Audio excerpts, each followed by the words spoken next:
México con Estados Unidos. Se han contabilizado miles de detenidos.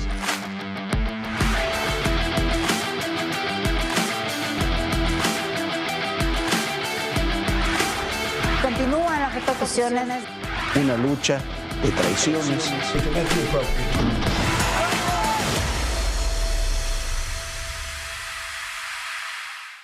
Desde la caída de Ismael El Mayo Zambada hace casi exactamente 2 años y luego con la muerte de Nemesio Ceguera, el Mencho, la geografía y los liderazgos del crimen organizado en México han cambiado en forma dramática. Hay una nueva generación de líderes y un nuevo equilibrio de fuerzas en estas organizaciones criminales. Hoy le vamos a contar cómo se distribuye el poder y la influencia de esos grupos, quiénes los encabezan, cómo están sus luchas y sus alianzas en general y en cada uno de los estados de la República. Y también hacia dónde se orienta esta reconfiguración del crimen organizado.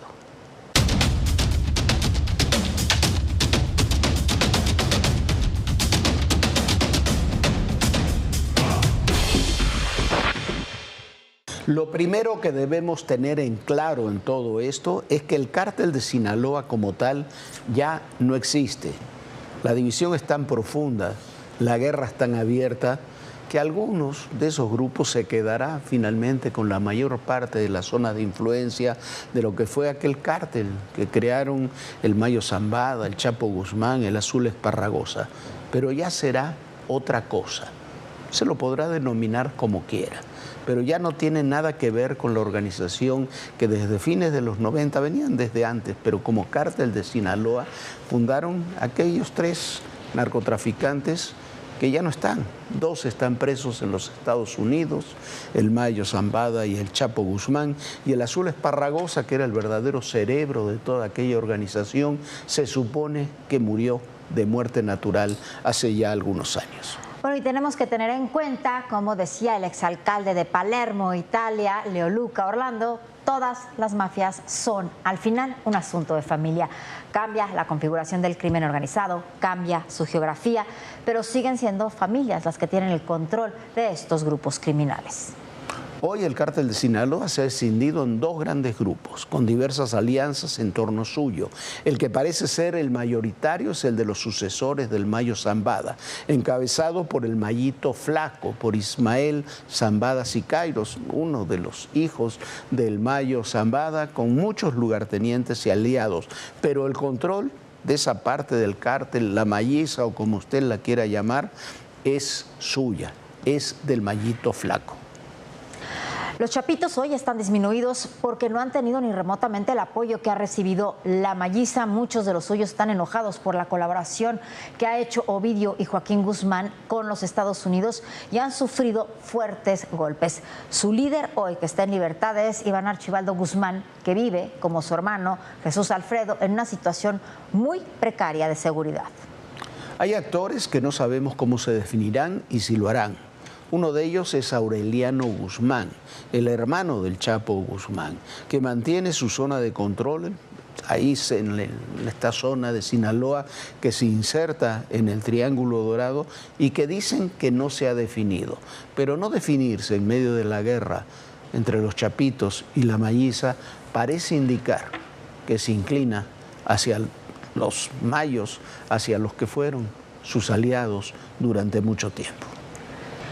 Bueno, y hay otro personaje que es muy importante y es enemigo del Chapo y de los hijos del Chapo Guzmán y se llama el Chapo Isidro. Él es el heredero de los Beltrán Leiva y quien opera entre Sinaloa y Sonora. Es un personaje que hay que ponerle atención porque cada vez tiene más poder.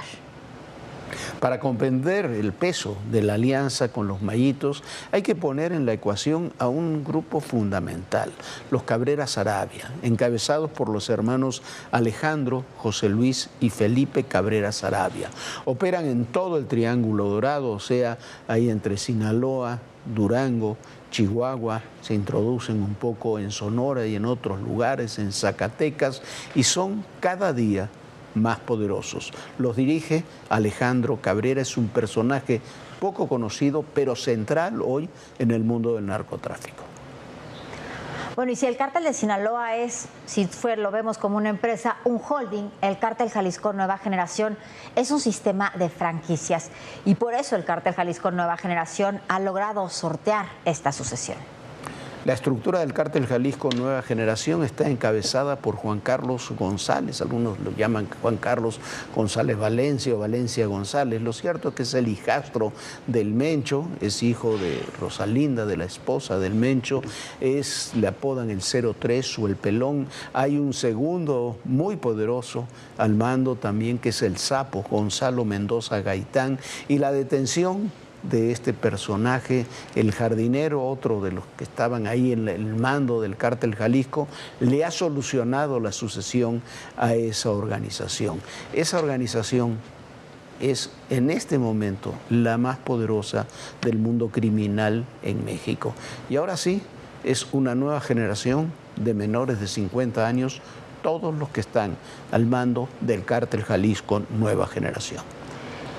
Y otros personajes claves son los líderes del llamado Cártel del Noreste. También son familia.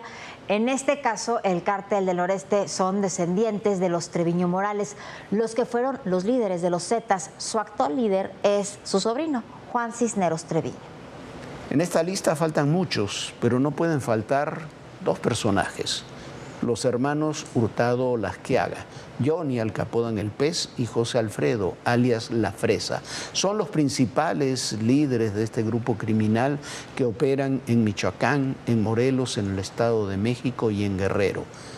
Y estos líderes de la nueva familia michoacana son de los más violentos, tienen cada vez mayor protagonismo, aunque se habla de ellos mucho menos que de otros. Si estos son los líderes, los grandes líderes, porque hay muchísimas más bandas, muchísimos más grupos, esta que le vamos a mostrar ahora es la nueva geografía criminal.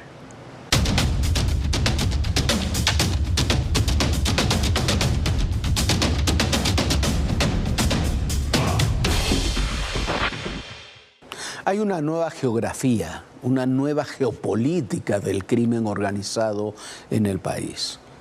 Y el término geopolítica nunca está mejor aplicado como en este caso, porque aquí le vamos a hablar de los grupos criminales, pero todos esos grupos criminales, si no, no existirían, no serían precisamente grupos del crimen organizado, tienen ámbitos de corrupción, de colaboración y de complicidad con actores políticos, con actores municipales, estatales, federales, del ámbito de la seguridad, pero también de la justicia y lisa y llanamente de la pura política.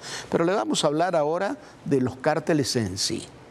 Ya en otra ocasión le vamos a hablar de las redes con mucho más detalle.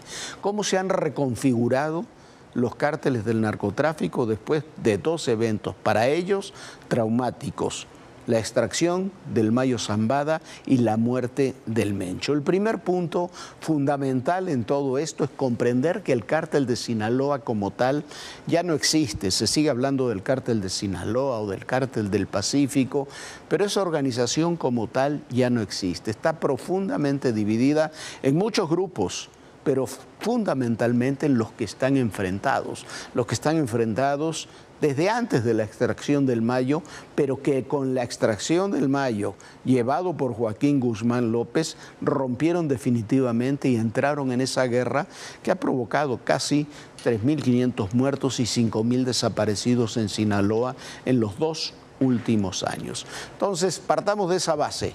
Los Mayos y los Chapitos ya no existen. En el norte del país, en Baja California Sur, los Mayos y los rusos, un cártel que viene operando desde hace muchos años en toda esa zona, se han quedado con buena parte del control de la península.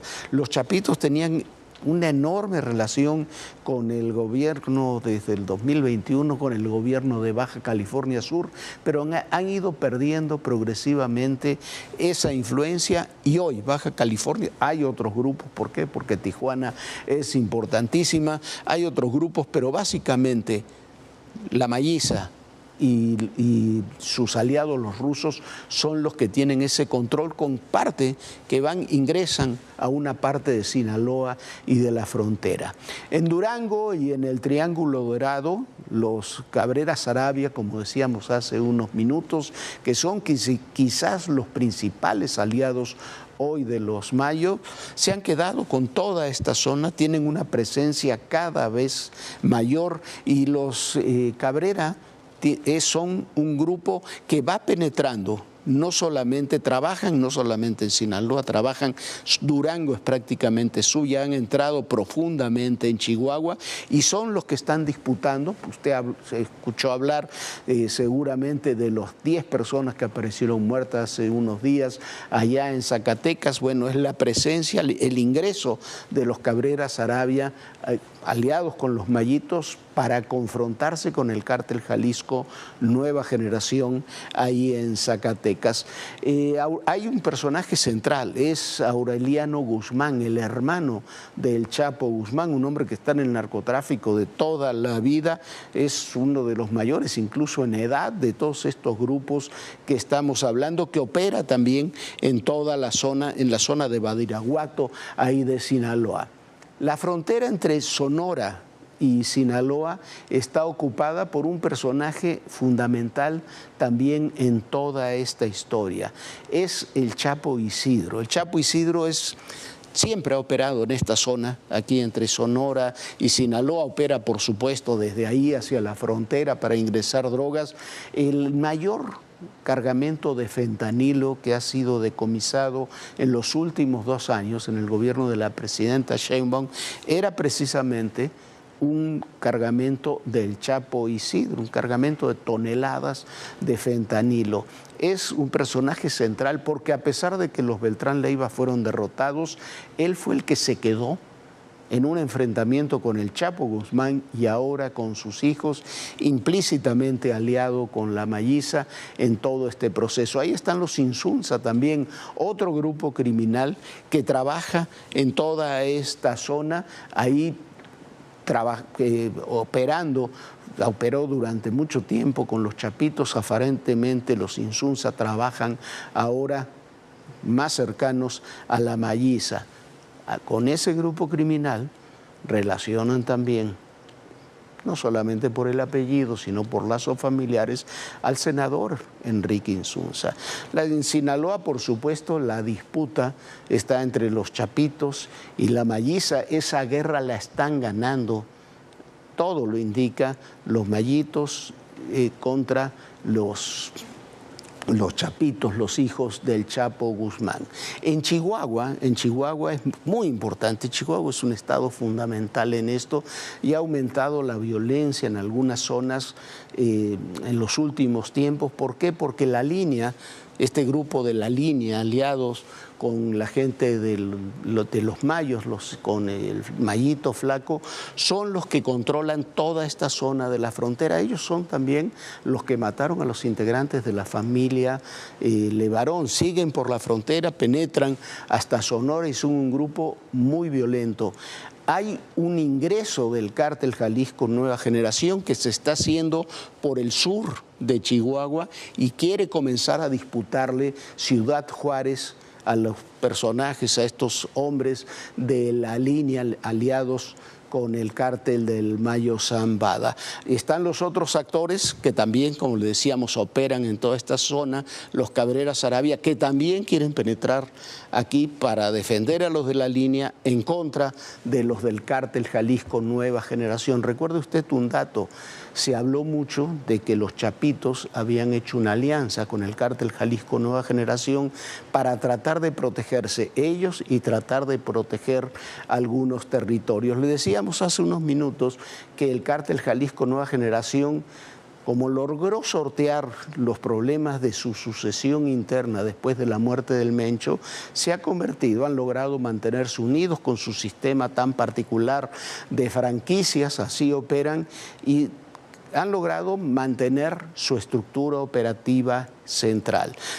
El control de Jalisco, de Colima, de buena parte de Michoacán es absolutamente suyo y se extiende a muchos otros puntos del país. En Michoacán están enfrentados el cártel Jalisco Nueva Generación con los cárteles unidos por una parte y con la nueva familia michoacana de los hermanos Hurtado Lasqueaga por la otra.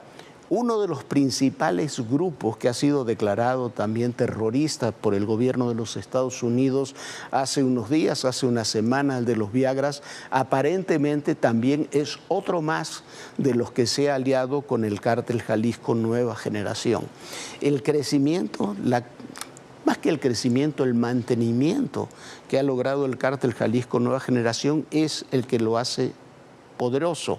En Zacatecas es uno de los estados donde ha comenzado una intensa disputa entre ellos, con los Mayos, con los Cabrera. En Guanajuato también el cártel Jalisco Nueva Generación disputa el estado con el cártel del Noreste, que opera en toda la zona de Tamaulipas, fundamentalmente en Nuevo León, el norte de Veracruz, y con el cártel de Santa Rosa de Lima. Usted recordará, aquí en alguna oportunidad le dijimos, el cártel de Santa Rosa de Lima, después de la detención de su líder, del Marro, de buena parte de su familia, le decíamos, el cártel de Santa Rosa ya no existe.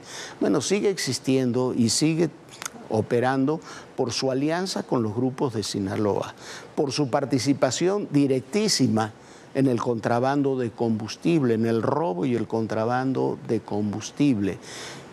Y además, por algo que es fundamental, la red que crearon a lo largo de muchos años, con autoridades sobre todo municipales, tanto políticas como de seguridad, que les han permitido seguir operando, pero sí con una participación directa de grupos que vienen de Sinaloa, que no se sabe, por lo menos públicamente no se sabe hoy, si han derivado en grupos que se han aliado con el Mayito Flaco o con Iván Archibaldo.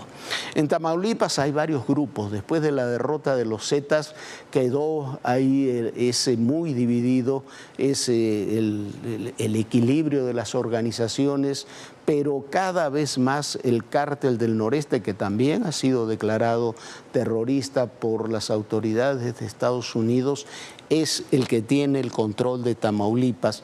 Hemos visto muchos enfrentamientos, hemos visto muchas tareas, muchas obras que han sido interrumpidas por estos grupos, hemos visto cómo se relacionan incluso con organizaciones sociales y actos como el incendio de 57 unidades de transporte de la empresa PepsiCo ahí en Matamoros, por una presencia cada vez mayor. Es notable también ahí la narcopolítica. Este cártel y otras organizaciones han penetrado muy profundamente en el estado de Tamaulipas, tan arriba que han llegado, aparentemente, incluso hasta el gobierno estatal de Américo Villarreal, a sus hijos, a muchos otros personajes. Lo que ocurre en Tamaulipas es indivisible de algo de lo que le hemos hablado también mucho, que es el contrabando, el tráfico de combustibles y hasta hace un tiempo, en forma notable, de personas. El cierre que ha tenido la frontera de México para el tráfico de personas por la labor del ejército mexicano y del ejército estadounidense ha sido fundamental para cerrar en buena medida ese tráfico, pero entonces han caído cada vez más en el tráfico de drogas, en la extorsión, en el secuestro y en el contrabando de combustible. Hay que prestarle muchísima atención a todo lo que pasa en Tamaulipas. Por lo pronto, Coahuila y Nuevo León, si bien hay gente de estas organizaciones criminales, han tenido una política de seguridad que ha impedido en buena medida que ingresen plenamente en esos estados que los Zetas tuvieron bajo su control durante muchos años. Veracruz es un desastre. Ahí el cártel del Noreste tiene control sobre buena parte del norte, el cártel Jalisco Nueva Generación en el sur. El cártel Jalisco Nueva Generación entró en Veracruz a partir de sus alianzas con lo que conocemos como la Barredora ahí en Tabasco, que tomó Tabasco, Chiapas, el el sur de Veracruz, pero hay muchas otras organizaciones. Está la mafia, lo que se conoce como la mafia veracruzana en el sur y en el norte del estado, y hay una corrupción y una complicidad con actores políticos que llega prácticamente todos los niveles. San Luis Potosí es otro de los estados que son muy importantes. Puebla, Tabasco y Campeche, ahí están el cártel Jalisco, como le decíamos, lo que queda de la barredora, que ahí siguen operando. Ahí lo que sucedió fue lo siguiente: la barredora se crea como una franquicia más del cártel Jalisco Nueva Generación, que venía avanzando desde Jalisco, pasaba por la Ciudad de México, Guanajuato, Hidalgo, que tiene mucho peso, Puebla, y desde ahí entraron a Veracruz y Tabasco. En Tabasco, cuando asume Adán Augusto López, pone a Hernán Bermúdez como jefe de secretario de Seguridad, y ahí los criminales locales, los cárteles locales que estaban en muchos ámbitos, pero sobre todo el tráfico de personas y el tráfico de combustibles, lo que conocemos como la barredora, se alían con el cártel Jalisco Nueva Generación para meterse en todos esos negocios, y le llaman la barredora porque lo que hacen es eliminar a todos sus rivales. Eso es lo que sucede, eso es lo que está ocurriendo y cómo se transminaron estos grupos criminales. En Quintana Roo hay una situación también muy difícil. Ahí operan muchos grupos criminales, operan desde hace años. Ahí está la gente del Mayo Zambada, está la gente del Chapo Guzmán, hay gente del cártel Jalisco Nueva Generación y del cártel del Noreste. Todos se operan ciertas zonas, por eso hubo en el pasado una presencia hegemónica de la gente relacionada con el Chapo y con el Mayo Zambada. El enfrentamiento entre ellos propició que entraran otros grupos criminales, sobre todo desde Chiapas, pero también desde Tabasco, desde Campeche. Por eso ha habido en el pasado reciente tanta violencia ahí en Quintana Roo y en lugares tan importantes para el turismo como es Cancún, la Ribera Maya y Tulum. En Chiapas, ya le decíamos, ahí siempre estuvo, ese sí fue un territorio históricamente controlado por el cártel de Sinaloa. Ahí estalló la primera disputa entre los chapitos y los mayos. La gente relacionada con los chapitos mató literalmente a los líderes del que tenían los mayos desde hace años, del Mayo Zambada, desde mucho tiempo ahí precisamente en Chiapas. Eso permitió el ingreso también del cártel Jalisco Nueva Generación, que hoy tiene el cártel Jalisco Nueva Generación. Fue un desastre durante el gobierno de Rutilio, y Rutilio y su gente, como ocurrió en Tabasco, permitió el ingreso del cártel Jalisco Nueva Generación. Se quedaron con el control de la frontera. Lo hicieron con una organización que llaman el cártel Chiapas-Guatemala, pero no se equivoque usted, es el cártel Jalisco Nueva Generación. Han provocado el éxodo de miles de familias de toda la zona fronteriza, de la zona de la selva, de muchas de las zonas indígenas que hay en Chiapas. Es una situación dificilísima donde la hegemonía la ha logrado en los últimos años el cártel Jalisco, después de ingresar desde Tabasco. El tema de Adán Augusto, Hernán Bermúdez, Rutilio Escandón es fundamental en todo esto. Esas son las redes políticas que permiten el ingreso de los grupos criminales. Parte de esas redes políticas operan también en el Estado de México, en Guerrero, en Morelos y en Michoacán. Ahí, en esa zona, la nueva familia michoacana de los hermanos Hurtado Lasqueaga es fundamental. Ahí operan muchos otros grupos, sobre todo en Guerrero, incluso grupos guerrilleros que están un pie en la política cada vez menos y pie y medio o mucho más todavía en el crimen organizado en sus distintos ámbitos, y ese es otro problema histórico. Esa zona donde confluyen Guerrero, Michoacán, Morelos, el Estado de México, es una zona muy delicada y es una zona donde no le estamos poniendo toda la atención. Hay muchas organizaciones, los tlacos, muchos otros que operan ahí, pero ahí es uno de los territorios, una de las zonas más delicadas que tenemos en México. Hay muchas más, en todos los demás estados están operando muchas organizaciones. En Puebla la situación de seguridad se ha deteriorado en forma increíble, en Oaxaca también, desgraciadamente, prácticamente en todos los estados. Son muy pocos los estados de la República que pueden presumir de que no tienen una situación muy delicada. Nayarit es otro estado del que se habla poco, pero donde el cártel Jalisco hace y deshace como quiere prácticamente. Pero no es toda la geografía. Sería imposible solamente en este espacio mostrarle toda la nueva geografía del narcotráfico, porque hay decenas de bandas importantes. Algunas tan conocidas como la Unión Tepito, aquí en la Ciudad de México, o muchas otras que operan, que no son cárteles en sí mismos, son bandas delincuenciales que en la mayoría de los casos están aliadas con alguno de los cárteles principales. Tienen que tener acuerdos con ellos para operar, pero tienen mucha autonomía, desarrollan mucha violencia, roban, extorsionan, trafican con drogas, trafican con personas, roban propiedades. Para todo eso, además, se necesita redes de protección política y de complicidad política para poder operar. Decía Viviana hace unos momentos que todo este negocio es familiar. Si usted ve todos estos cárteles, todos estos nuevos liderazgos, la enorme mayoría de ellos con nuevos líderes de organizaciones criminales que están por debajo de los 50 años, son todos descendientes de las principales familias del narcotráfico que vienen desde hace 1, 2, 3, 4, 5 décadas en ocasiones. Pero ese es el panorama, Viviana, que tenemos en este momento, esta nueva geografía, esta nueva geopolítica del crimen organizado en México.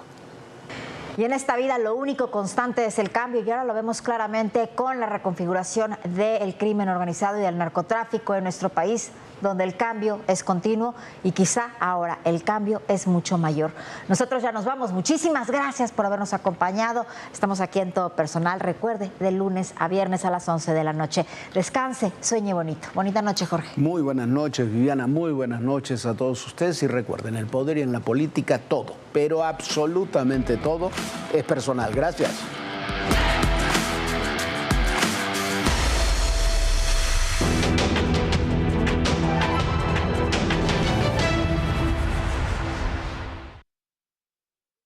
Solo hay una cosa más. Vamos al fondo de la información desde todos los ángulos. La conversación del momento explicada con rigor. El verdadero peligro es el deterioro colectivo. Datos verificados y la visión crítica de Lucy Bravo. Noticias en Red, lunes a viernes, 8 de la noche, en ADN